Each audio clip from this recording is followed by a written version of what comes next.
All this is gold. I think we might have missed it. Yeah.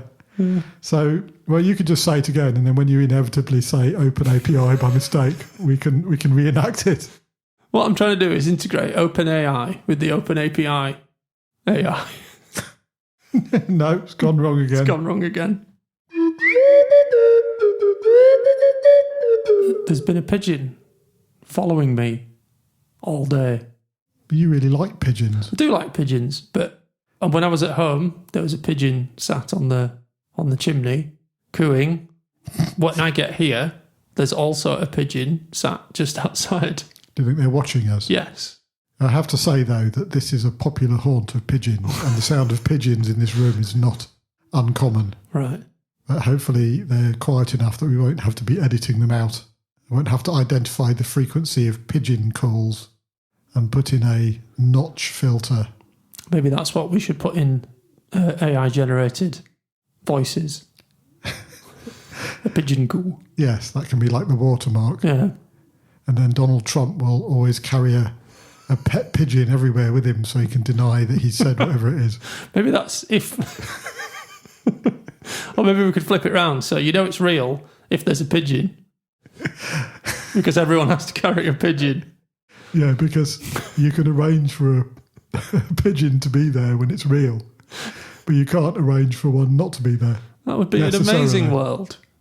Everyone had to have a pigeon with them on their shoulder.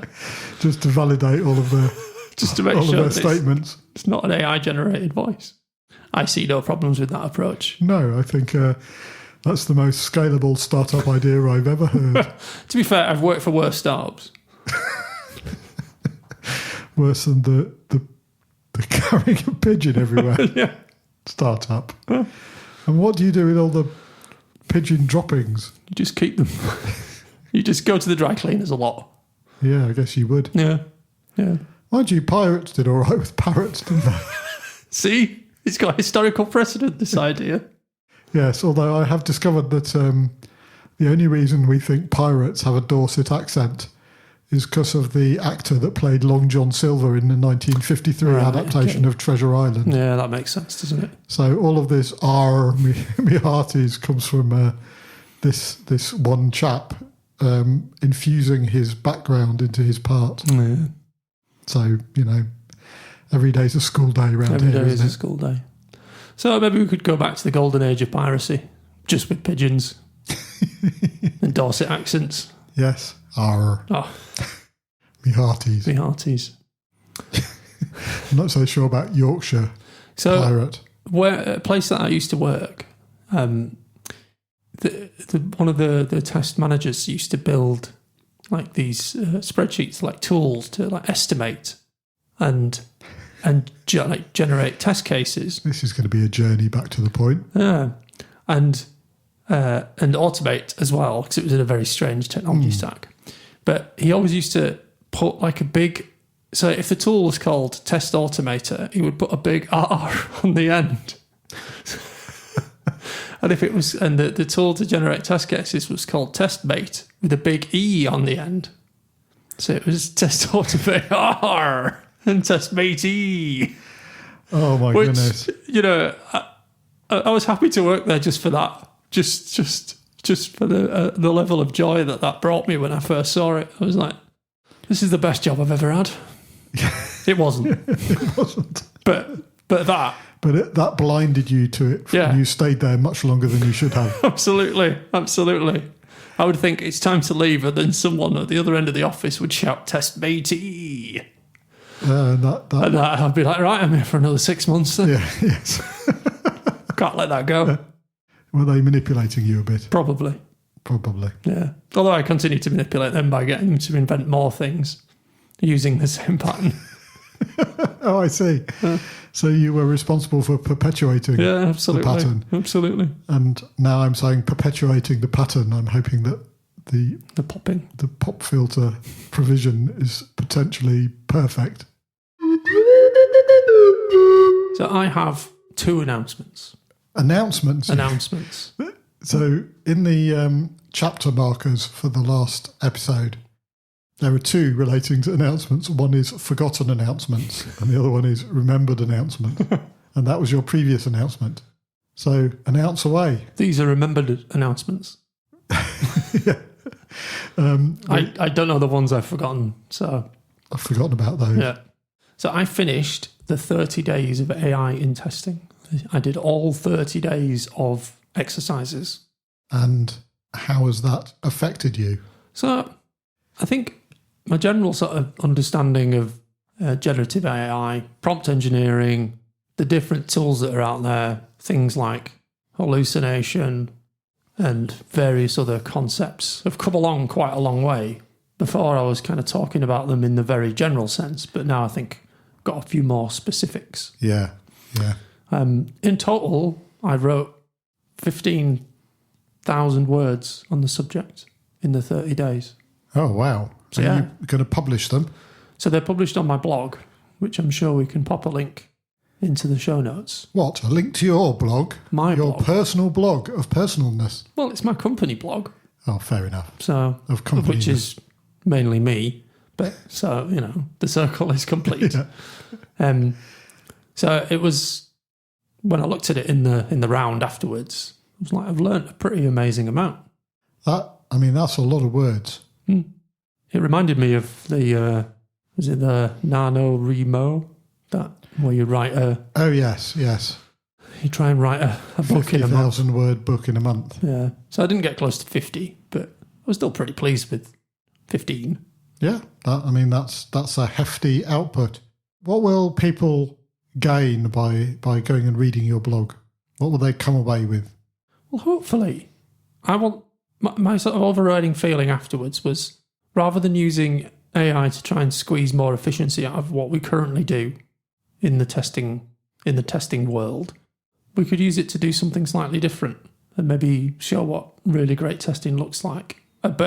And using AI to do the things that it's good at, the more structured work, like helping us to automate as we explore, and sort of tying those together rather than saying, well, we're just going to use AI to generate all of our test ideas.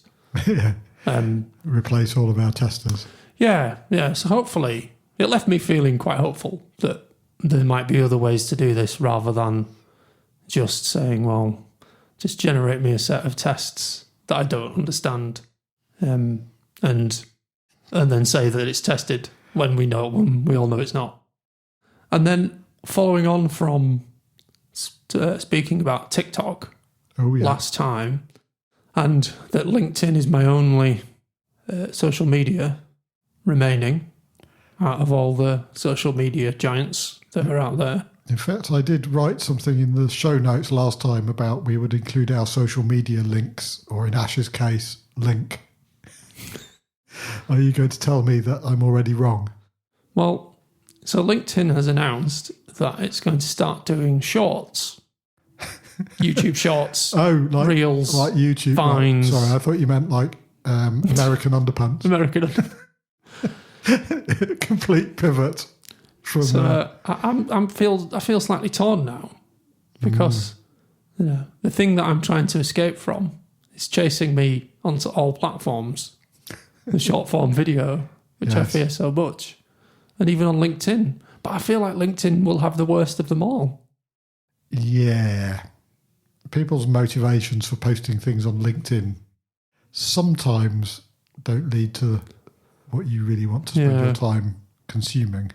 Yeah. So I was reading something the other day about LinkedIn. Apparently there's like a pattern emerging that people will post very controversial things about, say, software development.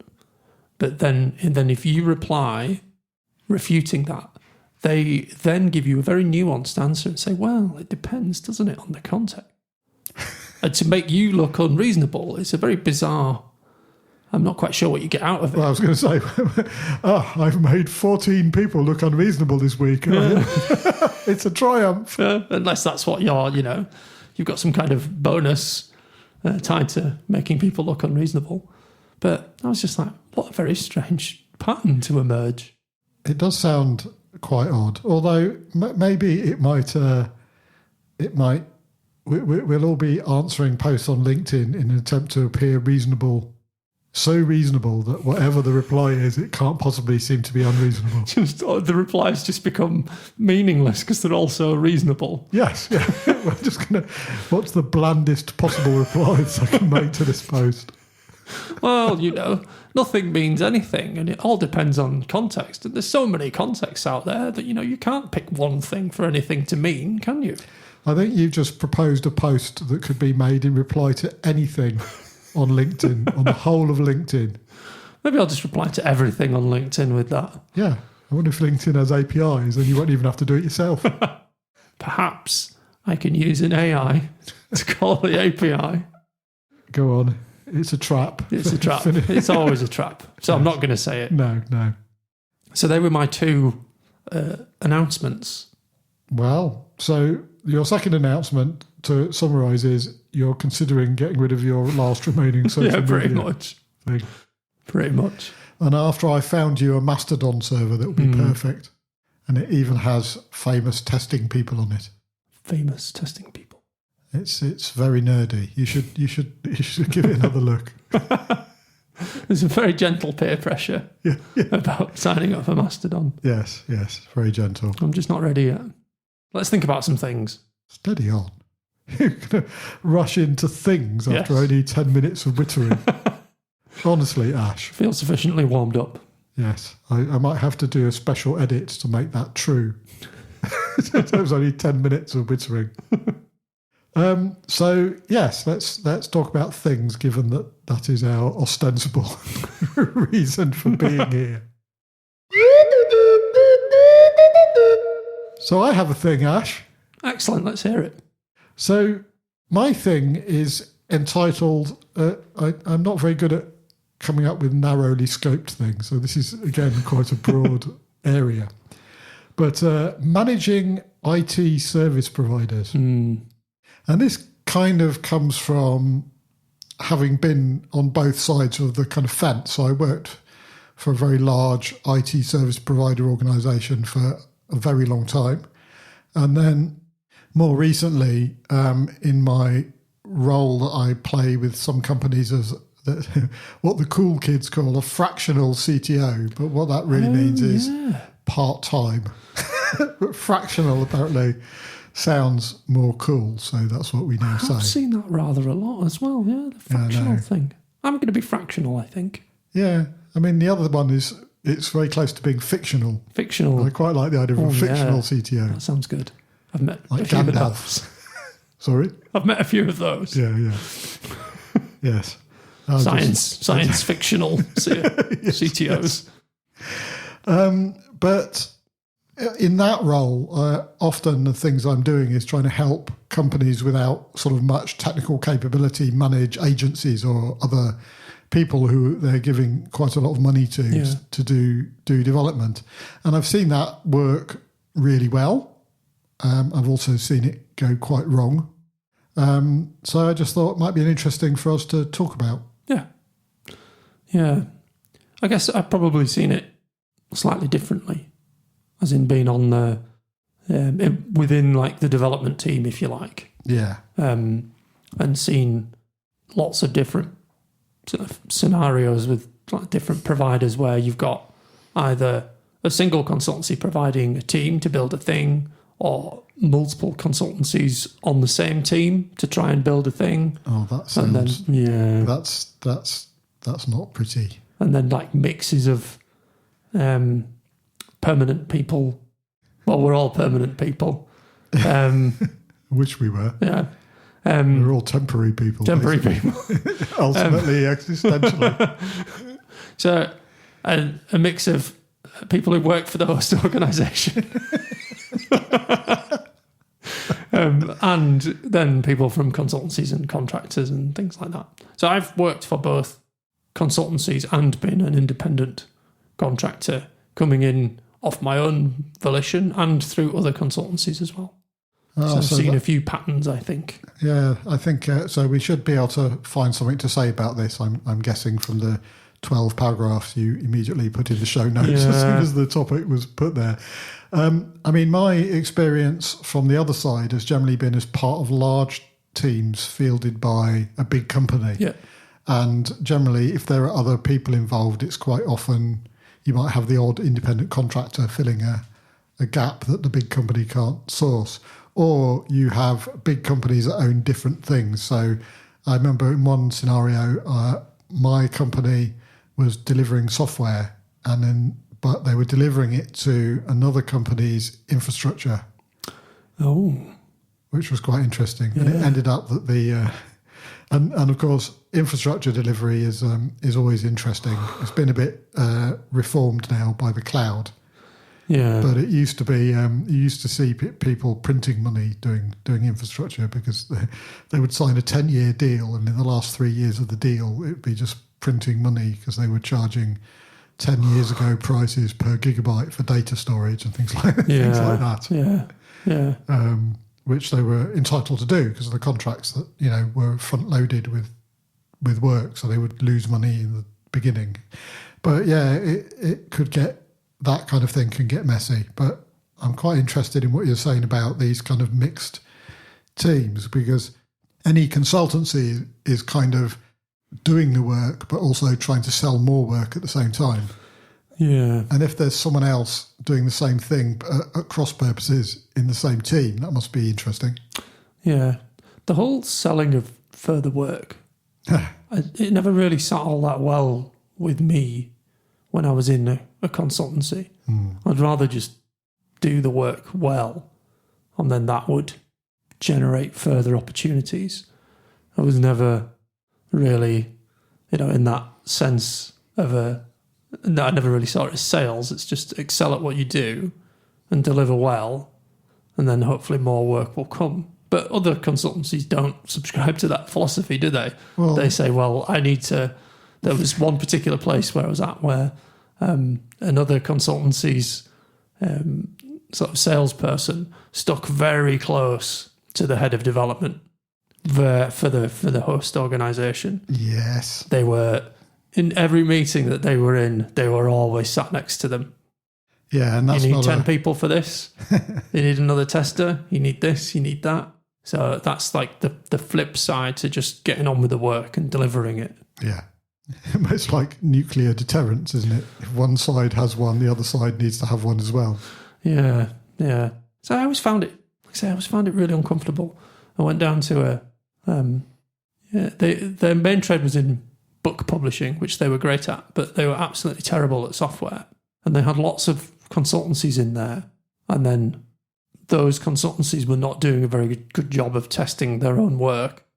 So they brought the testing consultancy that I was working for at the time, in to help. And so I kind of sat there and thought, well, I know what the testing consultancy I was working for wanted me to do. They wanted me to say, you need lots of testers from our consultancy, and they need to go onto all these teams, or better still, a separate team somewhere else with lots of people on it, writing lots of test automation and doing performance testing, loads of things you don't need in order to get the work. But to my mind, that was already what was happening with the other consultancies. They were already behaving like that, just focused on the particular products that they were developing. So I was like, I don't understand how having another consultancy will solve your too many consultancies problem. And they were like, I didn't expect you to say that. It's like, no, you probably didn't. But I'm just not sure. I work for some people who won't expect me to say it either. Pretty much. But these other consultancies had already agreed to do all this work. Yeah. So I was like, well, can't you just ask them to do what they said they were going to do? Well, so I wasn't the person for that job, I don't think. It's the whole thing, though, of competition between sort of and marketplaces and all this kind of stuff, where competition is not inherently a bad thing, but it's you have to. It needs a lot of regulation to avoid being. People can't see a system without gaming it, can they? Yeah, but it wraps around to what, even if it's in a big organisation, it's like what you were saying about being as a freelancer going into smaller places to help them deal with agencies. It's kind of like the same problem. It's because the host organisation doesn't know what to do. So they bring someone in to help them find out what to do.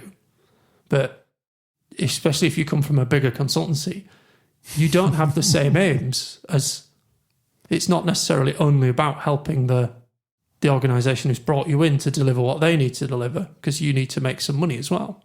So I don't know, maybe there's freedom from that if you're an individual freelancer like yourself, because you can literally just come in and recommend something that's a bit more tailored to what they need.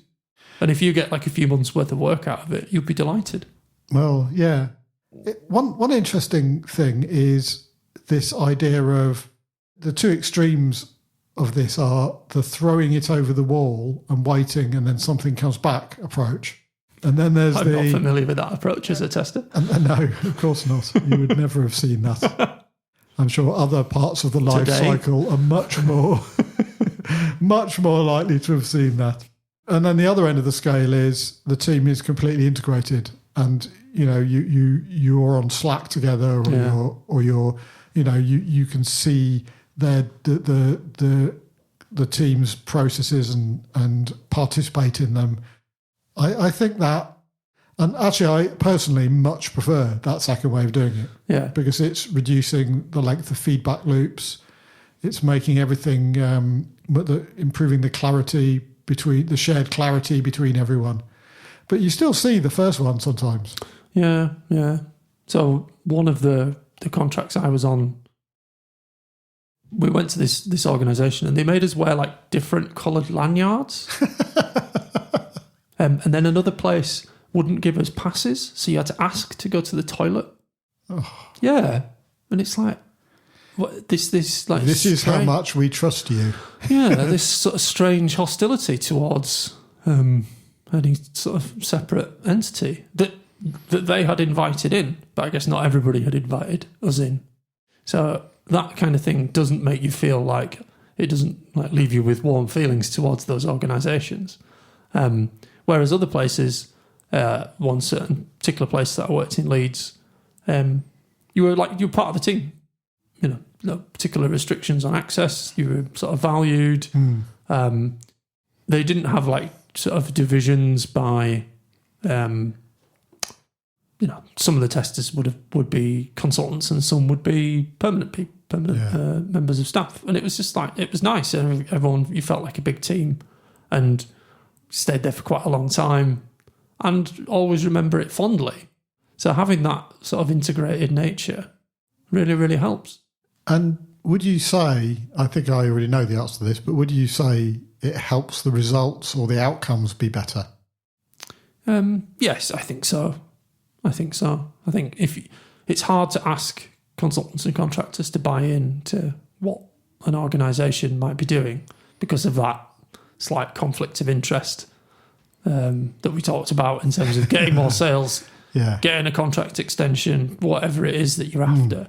So, but to get them to truly buy into like what you're trying to deliver is quite difficult. So bringing them in a bit more, I think that really, really helps. Because when you ask them to make the leap, to deliver the thing that you really, really want or hit the goal that the organisation's after, they already feel more affinity with the organisation. Yeah. So it's easier to do. No, I think that. No, I mean, I think actually people work better when they're happy. Yeah. And so not having to deal with the stress. I mean, imagine that story, working somewhere where they wouldn't give you a pass and you just think you're paying me however many £100 a day or whatever to be here, and yet you think it's okay for me to waste time trying to that level of trust. I mean, you could almost argue if you can't trust your supplier that much, then you should get a supplier that you can trust. Yeah, that was very much, why am I here? In that particular example, I didn't really do anything either because I couldn't access anything. And people were quite relatively hostile. So I was just like, I remember a few days into it, I spoke to my then line manager. I was like, I don't want to do this. I'm not really doing anything. I'm just turning up in an office and not being welcome and just sitting there all day and then being sort of fobbed off, when I go to speak to someone. And it's just like, what a waste of time. Yeah. So, yeah, it is. That's exactly what it is. Yeah. Yeah. So one final thing that I was quite interested in with this is kind of this idea of functional consultancies.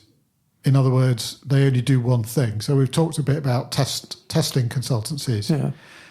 Does that still make sense? I think they're going out of fashion a bit more. I think more like consultancies are offering development teams with the whole sort of suite of skills that you need in order to deliver. I think it's quite rare that you get actual specialist consultancies. Maybe the specialisms have drilled down a little bit, so you might get security, pen testing specialists. Yeah. I don't think that sort of consultancy sort of sits in its own niche, if you like. But I think now, I think some sort of clients have been more interested in hiring a team to build something. From my time at Equal Experts, so they do that. That is their model. So you get a cross-functional team in, which has a team lead, some testers, some developers, data people, user research people, whatever it is that they've decided that they need, and then you build the thing. And it's a nice way to do it, because you kind of miss out all that strange multi-consultancy games that get played on development teams sometimes. And it's a nice, you've got like a remit and a team that are well understood, and you can just sort of get on and deliver the thing. And that always seems quite nice. So to have a separate sort of functional, the testers are from here and the developers are from here and the analysts are from somewhere else, it makes less sense, I think. Do you think it would still make sense in sort of giant programs? So, I mean, I'm working in very small companies now, so I'm not really seeing this kind of project. But, I mean, I know, people who are using SAFe, for example, to run very big kind of delivery programs. Is that where that fits in now? Big delivery programs. I mean, there's a problem with those anyway, isn't there, in their bigness? Well, I think they fail a disproportionate amount of the time. Or by some measure. I mean, fail is a fairly harsh word, but failing might mean overrunning or or don't going hit over their budget goals or their first anticipated goals or whatever it is. Yeah. I don't know. I try and avoid those scenarios, to be honest, in terms of being sort of caught up in a very large program of work. I don't know. It just doesn't sound like a very healthy place, and I think it probably pushes, especially in terms of service providers, some really bad behaviours, because all the more people you add to a project just makes it later and later. All those things start to happen, and it all starts to balloon out of control. And before you know it, you've got 300 or 400 people on a program of work. Yeah. It reminds me of video games. Video games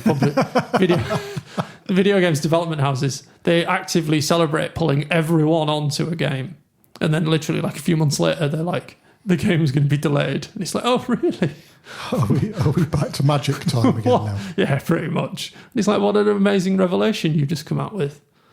So I don't know. I think bigness comes with its own problems, doesn't it? And then if you then engage service providers to deal with the bigness of the thing that you want, then it just gets bigger and bigger and just gets completely out of control. Bloated monster of a program. Yeah, I think so. Because it's like the concept of flexing for demand, isn't it? It's like, well, let's have such a consultancy on the side, and then if we decide we want to do, twice as much things this year, we'll just flex with that.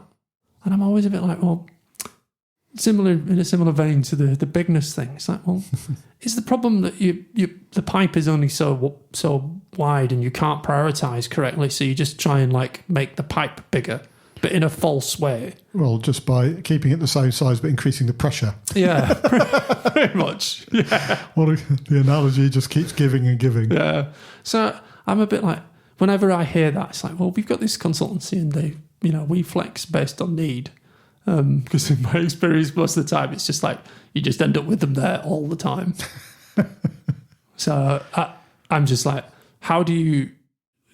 Obviously, the pipe is not what you need at the moment, but you don't know how to make it better, and you don't know how to prioritize what you're doing. Which, let's face it, that's what it always comes back to, isn't it? Yeah, it does. Yeah. So I think it's that is also like a bit of a red flag for me when it comes to service providers when just used for flexibility, because it's like you're using it to cover a failing in the way that you build your product or the way that you decide what to work on, and it's just costing you loads of money. So I'm a bit like, it's not the greatest. I haven't got much to add to that, really. I completely agree with it. Okay, I just one more thing that's on my mind about this, and that is, when do you decide that enough is enough and fire your service provider? Yeah. Because sometimes you see it just kind of gets worse and worse until the relationship breaks down irretrievably and everyone's reading contracts instead of talking to each other. Yeah. But it'd be nice to sort of be able to realise, okay, well, let's move on before you kind of got to that sort of stage. But it's at some point you've got to figure out if it's not working. Yeah. So while I was at the test people, a somewhat rogue element of the test people, let's say. A rogue element. This would be a thing. We're going to have to edit the words of the test people out of every sentence that you Well, the test people don't exist anymore. Okay. So we don't need to edit it out. They can't sue us. Yeah. So a certain element tried to engage with the customer in slightly different ways. So they said, we'll have a 6-month contract, but it will have a rolling 2-week get out for both sides. Oh. So what will happen is we'll demonstrate the work that's been done every 2 weeks. And then the customer can either say, that's enough, we're happy now, or carry on, or the consultancy could say, we want out, because we'd had a few jobs in the past where it was like, you just need to write some tests for this, and that turns into... Yeah, exactly. And then that turns into days and days and weeks of virtually everybody in the company trying to test this thing that was just a couple of days' work. Oh. So, but the consultancy didn't want that, because you can't budget with that, can you? No. If someone says after 2 weeks, it's like, from a technologist point of view, the client could have said after 2 weeks, that's perfect, that's all we need. And that would have been a great 2 weeks worth of consultancy. But you can't put that in your forward plan for the next year, can you? As a definite thing that you're going to get. So this rogue element... it's quite intriguing, isn't it? Yes, without inquiring too deeply about any particular people that may have comprised the rogue element. How long did it go for? It carried on for quite a long time. Yeah. Thing is, it was a valuable element as well.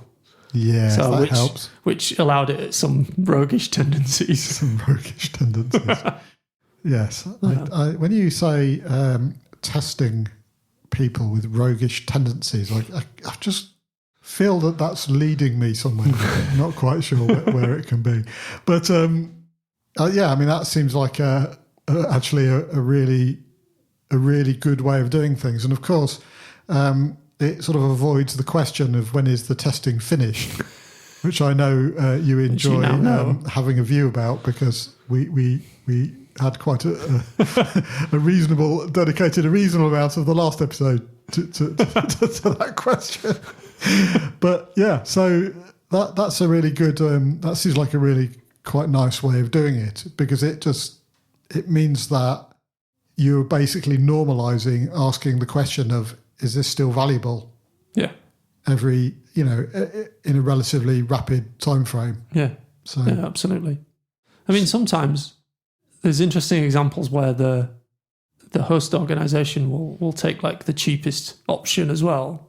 So, 'cause, you were talking about helping to do diligence for smaller clients on their digital agencies or whoever they're engaged with. Mm. And maybe they've got a few bids. So I was in one particular place and they had a few bids. It was a third-party streaming video provider. We were asked to assess them technically. So I watched them. I asked for access to their source control and they didn't use it. And then I said, we want you to deploy your services to one of our test environments. So I got them access and said, can I sort of hang out with you while you're doing it? And they were just like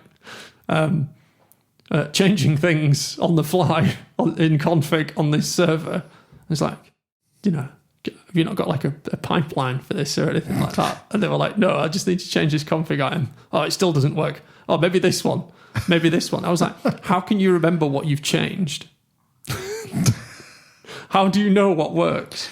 And they said, if only there was some technology that could help us do this in a structured and managed way, but it just doesn't exist. Yeah, exactly. They were like, I don't know. We need a miracle. But they were cheap, so they got the gig. And how well did it go? Terribly. It never worked. No. Until, and this is also the common thing as well, we had to go and do it.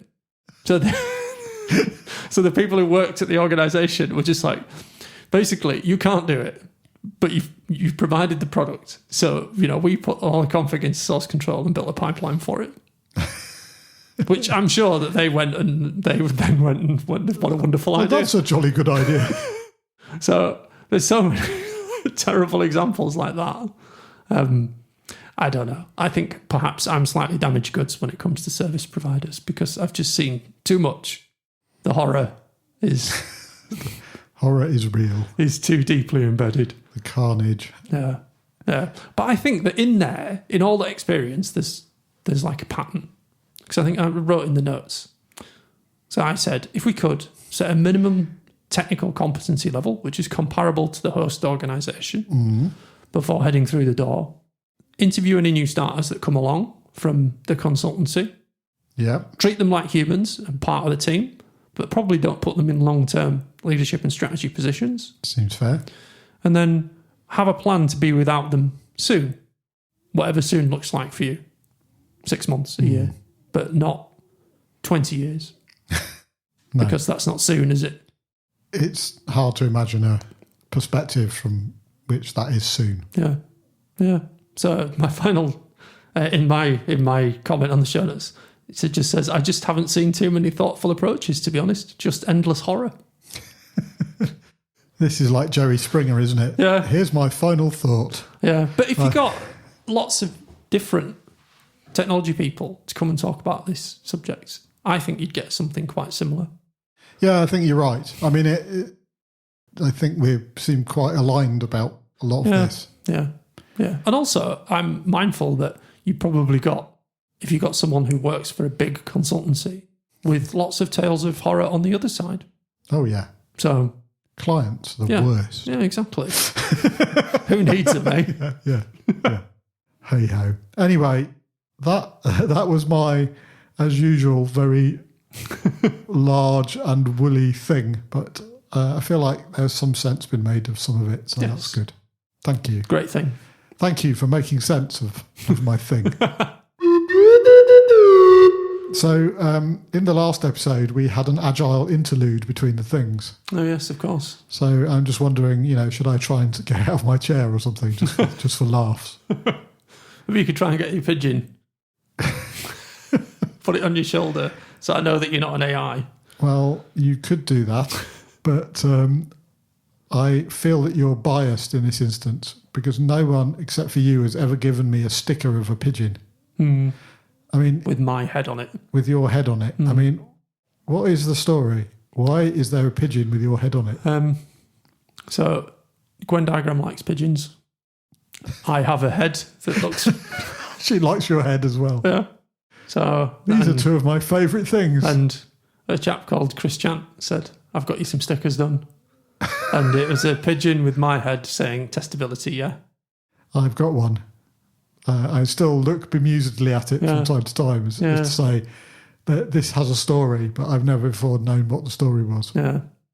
Well, someone saw it at an event a little while ago and then said, I like pigeons as well. So he was an actual pigeon fancier. So he had like racing pigeons and things like that. And he showed me pictures. So would you say Gwen was not an actual pigeon fancier? Well, she doesn't keep pigeons. She just observes them, enjoys them. Oh, well, she should come and visit this office sometimes because there's no shortage of pigeons to be had here. No. Oh, well, that was better than an agile diversion. A pigeon interlude. So I'm hoping that after all that, you will have a thing as well. Because we've only been going for 3/4 of an hour and we need more content. That's true.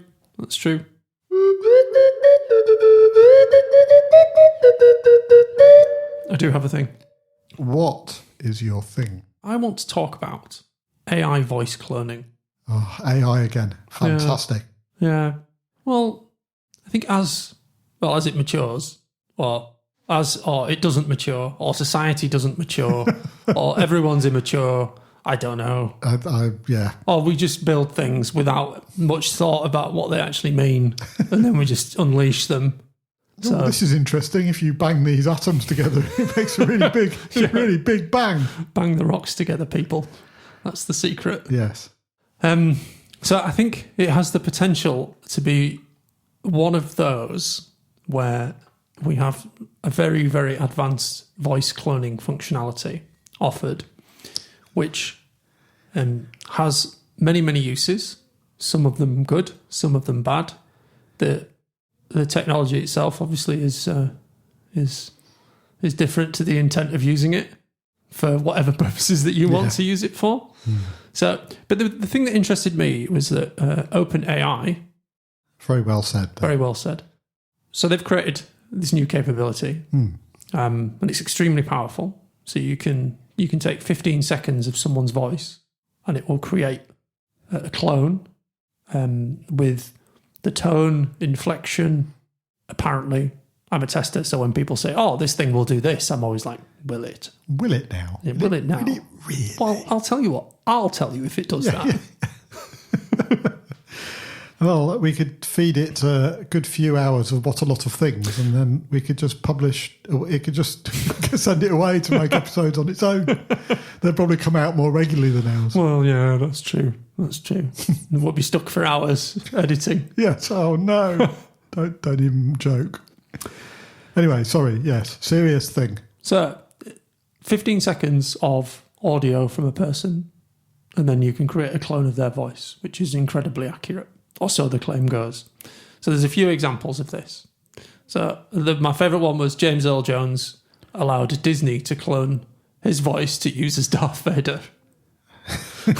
Thus saving him a load of inconvenient acting. Yeah, exactly. But presumably he did that with some sort of contract that every time he did it, he would get money. Yeah, so he got paid. Unlike where some other big media conglomerates are going. Yeah.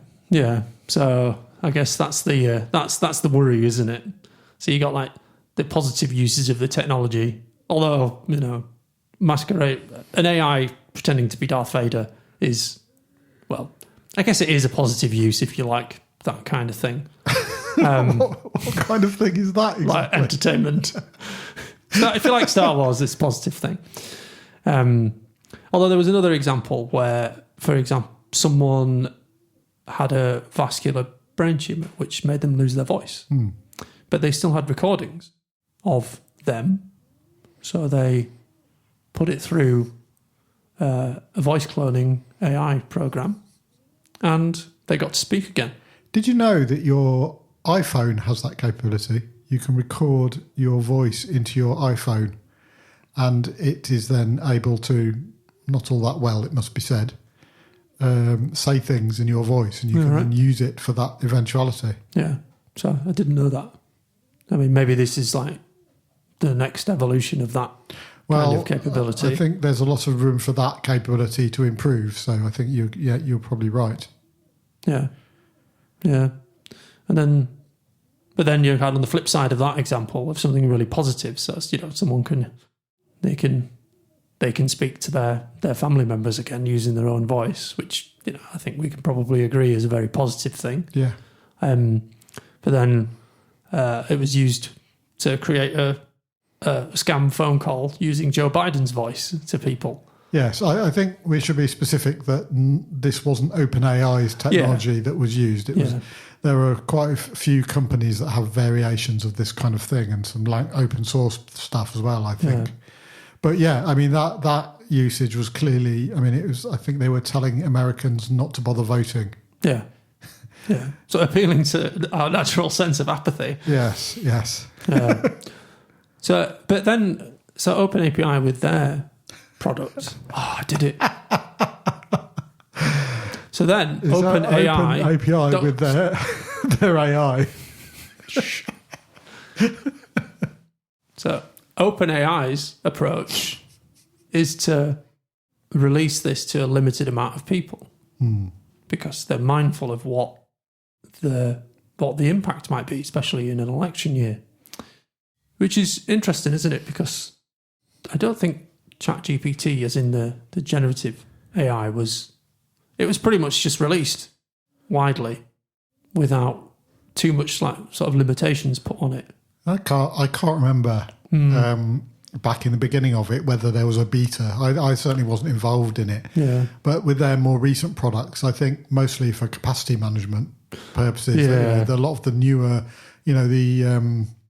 when the GPT-4 Turbo API came out, that was, you had to ask to be allowed onto that, and then they expanded it out. But I'm not sure that they were doing any of that for the purposes of stopping people from misusing it. I think they were doing that to manage their capacity of their ability to deliver it.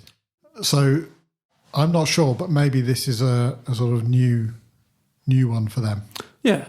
So it feels like a nice change, a sort of welcome change in approach. Because they basically argued that you need to give society time to adapt. I mean, I don't know how long society takes to adapt. I'm British, so it takes about 100 years for us to adapt to anything, doesn't it? Pretty much. 20 mile an hour zone, 100 years. Don't mention the war. Yeah, exactly. So I'm not sure that giving society time to adapt, well, I suppose it depends on the society, but because there are certain implications. So one of the examples given is that, say, if your bank still offers phone banking, then that could be very vulnerable to voice cloning, whoever offers it. Not necessarily OpenAI, but whoever offers it. I mean, potentially, although you need to know other things than just sounding like you. Yeah. But it opens up because... Well, it would be evidence, wouldn't it? This is your voice saying that you want to do this thing. Yeah. So I think it's an interesting thought to allow society to adapt. I don't know whether or not it'll work in practice, because I think adaptation it will be necessarily non-uniform across different bits of society. But there is that tension, isn't there, between the freedom side of it. So it's like open source software. I mean, it's impossible to imagine what the world would be like now if we had never had open source software. And for whatever his failings might be, Richard Stallman coming up with the GPL license, that's really moved the world forward, and the variations of that. And then you can see that there are plenty of open source large language models like Llama 2. So Meta have been very consistent about open sourcing their stuff, and there are other open source models. But you kind of think, how do you manage the tension between allowing that freedom that really helps innovation to happen, and but also giving people tools with which they can do mischief? And I suppose it's the age-old question of technology, isn't it? I remember a friend of mine, I may have mentioned this before, a chap called Alec Muffet, who's been many things, but he's a security researcher and other things like that. And he wrote in the 90s, he released an open source program called Crack, which would take Unix password files and then try its damnedest to guess all the passwords in them. And you could view that, as he did, as a tool for system administrators to improve the quality of people's passwords. Or On the other side, you're arming the hackers, and I think he was amusingly roundly condemned in some of the more pompous newspapers in this country anyway for it. But there genuinely is great value in that tool at that time. There was great value in it for people who, you know, were running systems, and the people who were trying to break into them already had password guessers. Yeah. I wrote my first password guesser when I was, I suppose, 19 on the Sun workstation. It wasn't very hard to do. Yeah. People who were trying to do bad things, and I wasn't trying to do bad things, I was just interested in learning, but people trying to do bad things at that time, they already had that. Obviously, if you look at the various countries around the world who want to undermine Western democracy, they've already got... including Western democracies. Yes, including us ourselves, which seems to be... Yeah. Good point, well made. But they've got language models. They can use the things that already exist to do voice synthesis. Or they could just get a really good impersonator, for goodness sake. I mean, you know, that's not... There have always been people who've been able to imitate other people's voices. Yeah. Yeah, so I don't know where I'm going with that, except that my instinct with these things is normally to err on the side of letting people have it. Yeah. Because then you find out what it can do, good and bad. Yeah, yeah. I think, like I say, having an early access phase is to sort of choice. I mean, I guess it depends who you choose to have it. Yes. Is you know, in terms of software in general, is a pretty decent practice. But that only gets you certain types of information.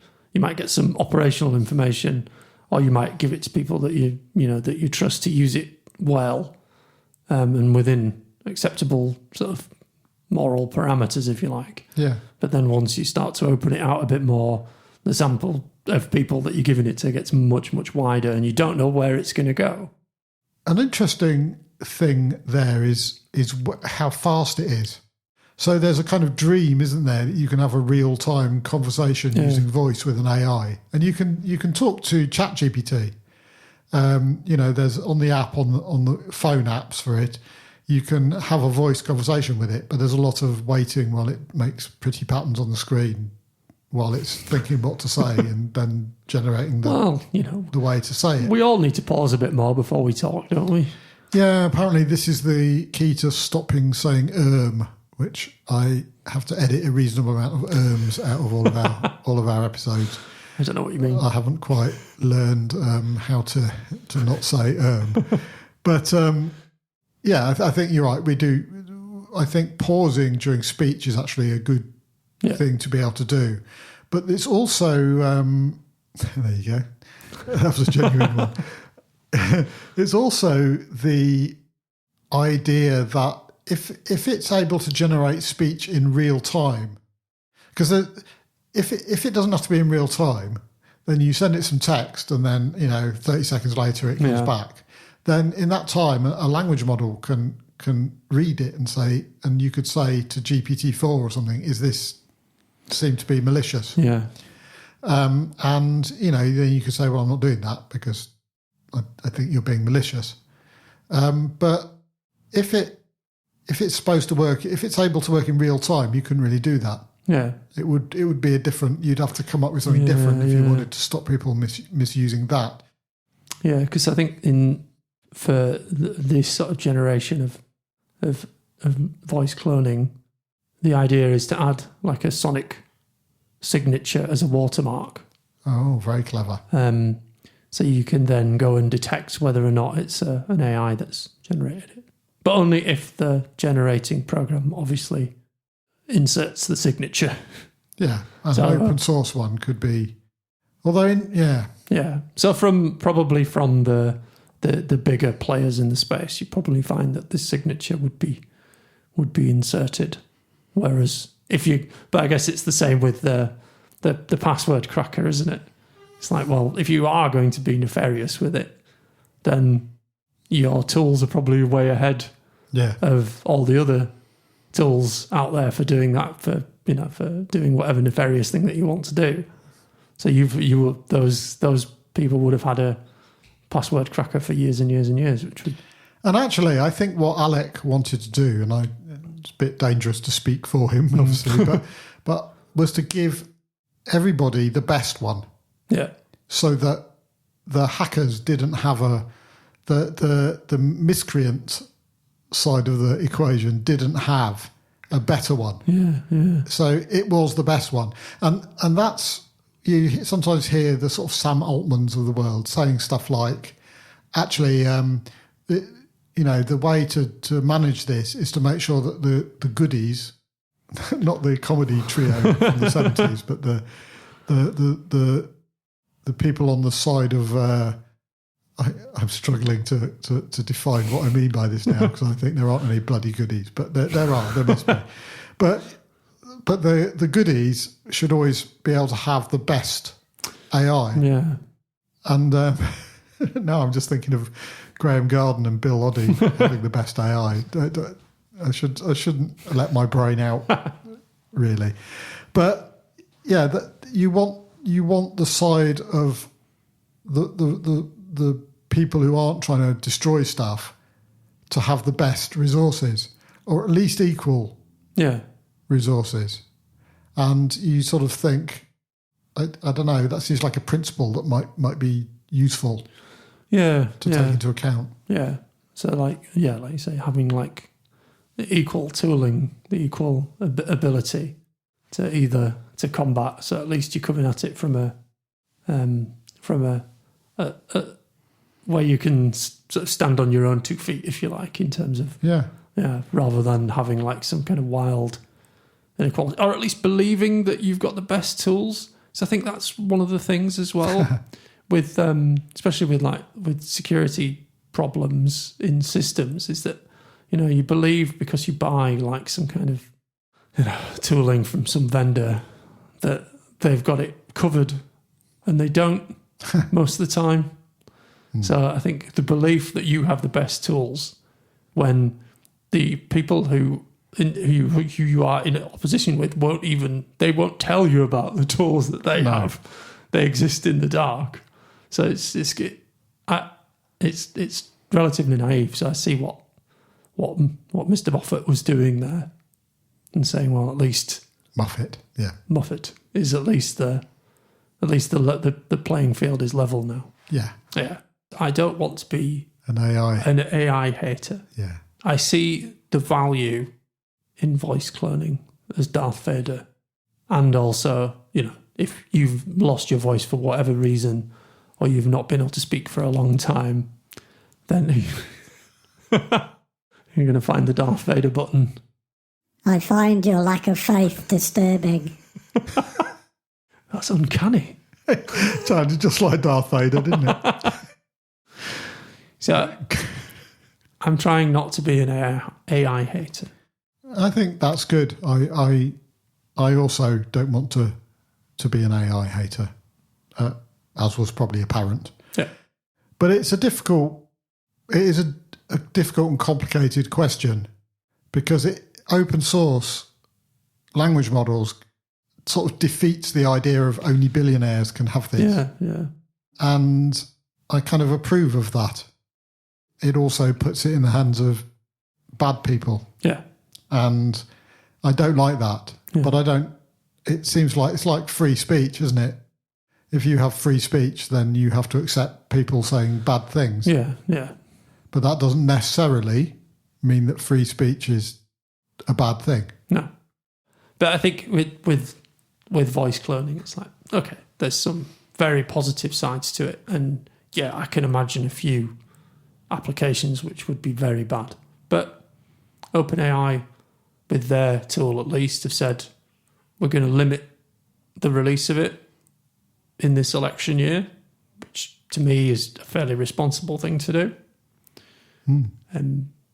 So I think we can hopefully take that as a sign of the future for that particular organisation, that they're going to try and put responsibility first with the amazing things that they do. Which we can certainly applaud.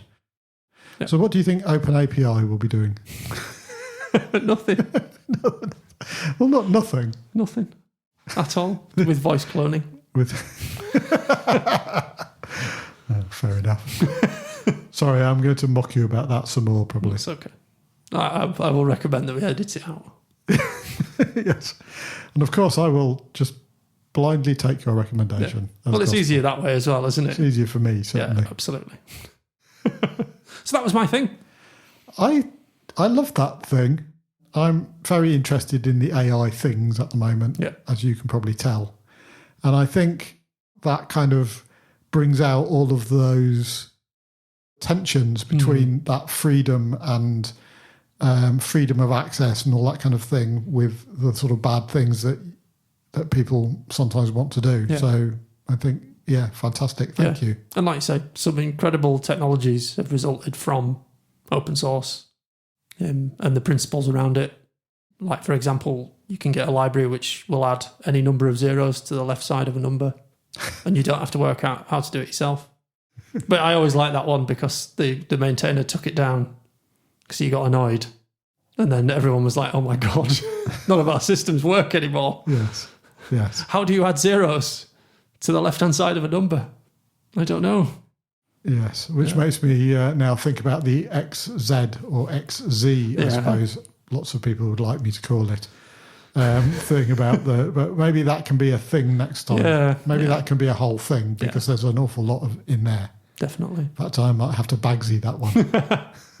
Not if I put it in first. Dibs. Oh, how childish we are. That's the problem, it's isn't great, it? Isn't it? I always feel like when we were on Twitter, we had a good mainstay joke that we could make about our Twitter handle being what a lot of thing. You got to change and then we always you don't have to change them. Sometimes it might be recommended. But now that we don't have a Twitter account or that joke anymore, despite the fact I managed to drag it out for one last outing just there.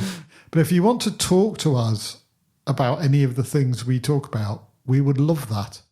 Although I'm going to say the only way you can do it is by using our LinkedIn group. We must have an email as well. Well, we have an email, but don't think either of us reads it. No, I don't look at that. Well, maybe we can sort out a better email solution. Well, I'd like to connect the domain properly. So maybe for next episode we can say, contact us at this email address. We could just say it now because we could then set it up before we publish the episode. No. It's the temporal magic of time.